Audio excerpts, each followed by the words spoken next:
नमस्कार प्रिय विद्यार्थियों, मैं हीरालाल, सहायक आचार्य हिंदी, राजकीय महिला महाविद्यालय तारानगर में आपका फिर से स्वागत है। हम स्नातक प्रथम वर्ष हिंदी में विद्यापति पदावली के बारे में अध्ययन कर रहे थे। आज हम पदावली के दूसरे अवतरण के बारे में अध्ययन करेंगे, जिसमें कवि ने उस घटना का वर्णन किया है जब श्री कृष्ण निश्चित स्थान पर राधा की प्रतीक्षा में बैठे हुए थे और राधा के न पहुंचने पर व्याकुल हो रहे थे। और इसी व्याकुलता को कोई दूती या सखी राधा से कहती है कि नंदक नंदन कदम्बक तरुतर धीरे धीरे मुरली बजाओ। कहती है कि हे राधे, नंद के पुत्र श्री कृष्ण कदम वृक्ष के नीचे निर्धारित स्थान पर मिलन की प्रतीक्षा में बैठे हुए धीरे धीरे मधुर ईश्वर में मुरली बजा रहे हैं।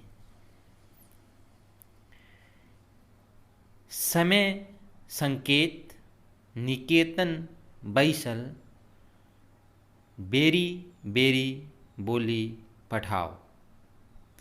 वे अपनी मुरली से ऐसे ईश्वर बार बार व्यक्त कर रहे हैं या संदेश रूप में प्रेषित कर रहे हैं, जिससे नायिका राधा को एकांत में मिलन का संकेत मालूम हो जावे।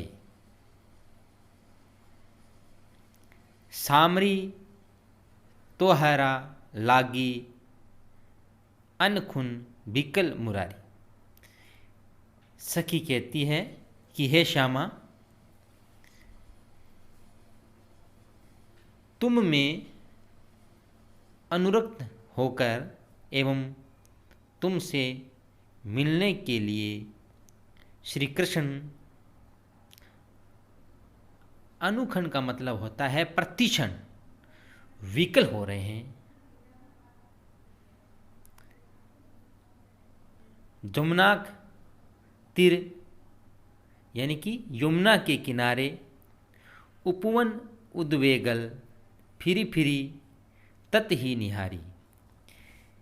कि वे यमुना नदी के तट पर स्थित उपवन में उद्विग्न यानी व्याकुल होकर उसी ओर बार बार देख रहे हैं। तत ही निहारी यानी कि बार बार उसी ओर देख रहे हैं जिस ओर से तुम्हारे आगमन की संभावना है।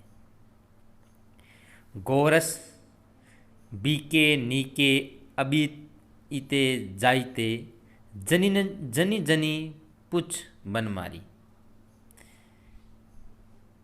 सखी राधा को कहती है कि वे दही बेचने के लिए आती जाती प्रत्येक नारी से तुम्हारे विषय में ही पूछ रहे हैं। जनी जनी का मतलब प्रत्येक नारी, पूछ माने पूछना, बनमारी का मतलब होता है श्री कृष्ण। वे दही बेचने के लिए आती जाती प्रत्येक नारी से तुम्हारे विषय में ही पूछ रहे हैं। तो हे मतिमान, हे राधे, तुम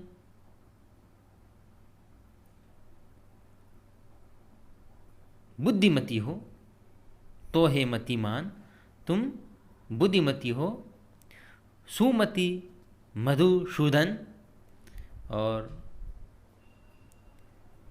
श्री कृष्ण भी चतुर सुमति है। बचन सुनहु किछु मोरा।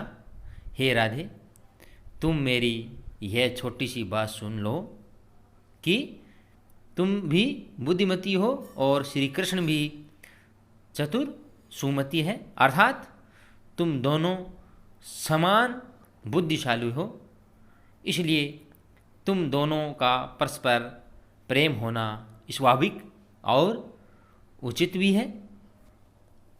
बनई विद्यापति सुन बर जोबती, बंद है नंद किशोरा। विद्यापति कहते हैं कि बर जोबती, सुंदरियों में श्रेष्ठ राधे, मेरी बात सुनो। बनई विद्यापति सुन बर जोबती, विद्यापति कहते हैं कि सुंदरियों में श्रेष्ठ राधे, मेरी बात सुनो। बंद है नंद किशोर, तुम श्री कृष्ण की वंदना करो। इसमें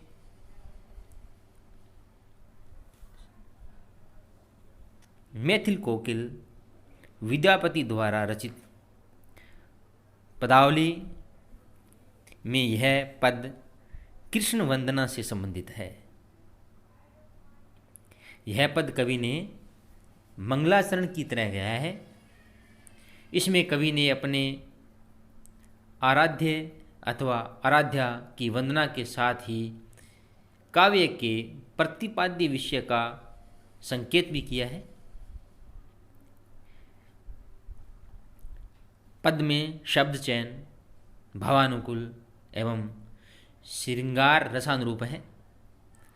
अनुप्रास, पुनरुक्ति प्रकाश, अलंकार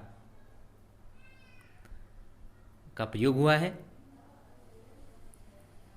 इसमें कदम्बक, तरुतर, तोरा, गोरस, बेचई इत्यादि में पाठांतर भी मिलता है, परंतु भावार्थ में कोई अंतर नहीं रहता। तो मैं आशा करता हूँ कि इस अवतरण का या इस अवतरण की व्याख्या और प्रसंग आपने समझ लिया है। प्रसंग में तो यह अवतरण मैथिल कोकिल विद्यापति द्वारा रचित पदावली से उद्धृत है और यह पद श्री कृष्ण वंदना से संबंधित है। और इस पद में उस घटना का वर्णन किया है जब श्री कृष्ण निश्चित स्थान पर राधा की प्रतीक्षा में बैठे हुए थे और राधा के न पहुंचने पर व्याकुल हो रहे थे। श्री कृष्ण की इसी व्याकुलता को कोई दूती या सखी राधा से कहती है कि व्याख्या इसमें इस तरह से है कि हे राधे, नंद के पुत्र श्री कृष्ण कदम के वृक्ष के नीचे निर्धारित स्थान पर मिलन की प्रतीक्षा में बैठे हुए धीरे धीरे मुरली से मधुर ईश्वर छोड़ रहे हैं। वे अपनी मुरली से ऐसे ईश्वर बार बार व्यक्त कर रहे हैं या संदेश रूप में प्रेषित कर रहे हैं जिससे नायिका राधा को एकांत में मिलने का संकेत मालूम हो जाए। हे राधा, तुम में अनुरक्त होकर या तुमसे मिलने के लिए श्री कृष्ण प्रतिक्षण विकल हो रहे, इसलिए वे यमुना नदी के तट पर स्थित उपवन यानी बगीचे में उद्विग्न होकर उसी ओर बार बार देख रहे हैं जिस ओर तुम्हारे आगमन की संभावना है। वे दही बेचने के लिए आती जाती प्रत्येक नारी से तुम्हारे विषय के बारे में पूछ रहे हैं। हे राधे, तुम मेरी यह छोटी सी बात सुन लो। तुम भी बुद्धिमती हो और श्री कृष्ण भी चतुर सुमति है, अर्थात तुम दोनों समान बुद्धिशाली हो, इसलिए तुम दोनों का परस्पर प्रेम होना स्वाभाविक और उचित भी है।